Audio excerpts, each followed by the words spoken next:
Question number 5, आपको दो statements दी गई हैं, आपको बताना है कि कौन सी सही है और कौन सी गलत, और दूसरी स्टेटमेंट पहली स्टेटमेंट को एक्सप्लेन करती है या नहीं।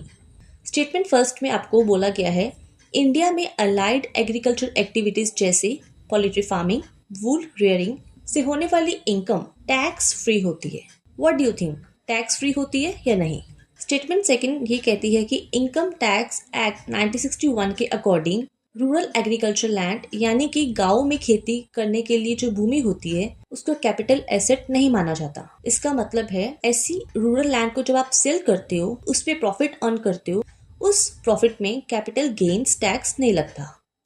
4 ऑप्शन दिए गए हैं। पहला ऑप्शन है, क्या दोनों स्टेटमेंट ठीक है? साथ में स्टेटमेंट सेकंड स्टेटमेंट फर्स्ट को एक्सप्लेन कर रही है।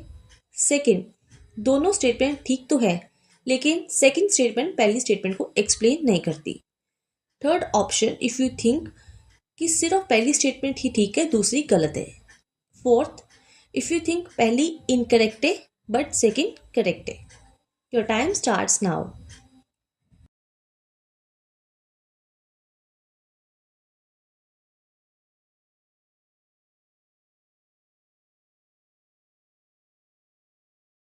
Right answer is D. Now let's analyze these statements one by one.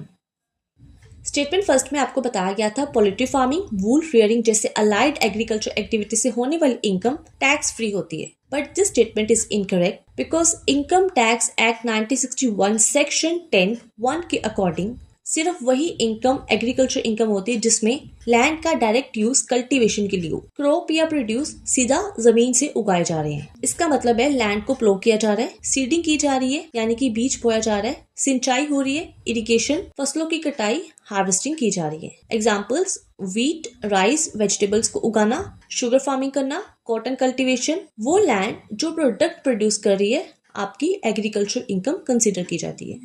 अब बात करते हैं अलाइड एग्रीकल्चर एक्टिविटीज क्या होती है। इसका मतलब है वो एक्टिविटीज जहां लैंड पर डायरेक्ट क्रॉप नहीं उगाई जा रही होती, ऐसी एक्टिविटीज जिसमें लैंड का यूज सिर्फ स्पोर्ट रोल के लिए किया जा रहा हो, ना कि किसी कल्टीवेशन के लिए, जैसे डेयरी फार्मिंग, पोल्ट्री फार्मिंग, वूल रेयरिंग या फिशरीज। इन सब केसेस में ना तो जमीन पर बीज बोया जाता है, ना ही इरिगेशन या हार्वेस्टिंग की जाती है, और ना ही इसका कोई लैंड से कोई डायरेक्टली क्रॉप प्रोड्यूस होते हैं। सो इसी की वजह से ही इन एक्टिविटी से होने वाली इनकम एग्रीकल्चर इनकम नहीं मानी जाती, बल्कि एक बिजनेस इनकम की तरह ट्रीट किया जाता है और इस पर टैक्स लग सकता है। बहुत सिंपल है याद रखने को, अगर लैंड प्रोडक्ट प्रोड्यूस कर रही है इट इज एग्रीकल्चर इनकम, अगर लैंड सिर्फ सपोर्ट दे रही है तो अलाइड एग्रीकल्चर, अलाइड एक्टिविटीज यानी कि बिजनेस इनकम है।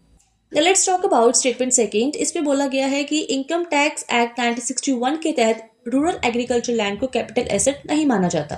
This statement is correct because income tax act 1961 का जो सेक्शन है 214 वो आपको क्लियरली कैपिटल एसेट के बारे में डिफाइन करता है।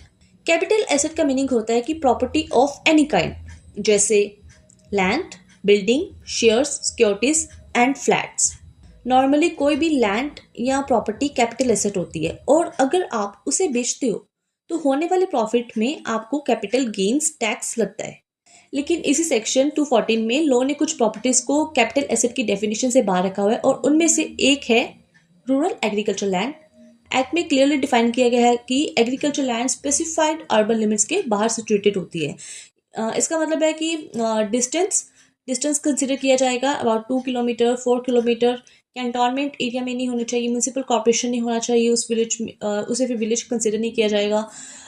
पॉपुलेशन विद इन 10,000 अगर है तो दैट्स विलेज, सो उसे कैपिटल नहीं माना जाएगा। सो उसका प्रैक्टिकली हम एग्जांपल लेते हैं। मान लो अगर कोई person rural agriculture land 5 lakh में खरीदते हैं और बाद में कुछ समय के बाद 15 लाख में बेच देते हैं, तो उसको प्रॉफिट 10 लाख का होता है। 10 लाख का प्रॉफिट होने के बावजूद भी उसे कैपिटल गेन्स टैक्स अप्लाई नहीं होता क्योंकि वो लैंड कैपिटल एसेट ही नहीं कंसिडर की जाती।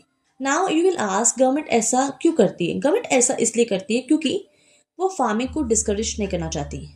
इसी की वजह से रूरल एग्रीकल्चर लैंड को एक स्पेशल ट्रीटमेंट दिया गया है और उसे टैक्स के एम्बिट से बाहर रखा गया है। So that's why your correct answer is G. Statement first incorrect है एंड सेकंड स्टेटमेंट करेक्ट है।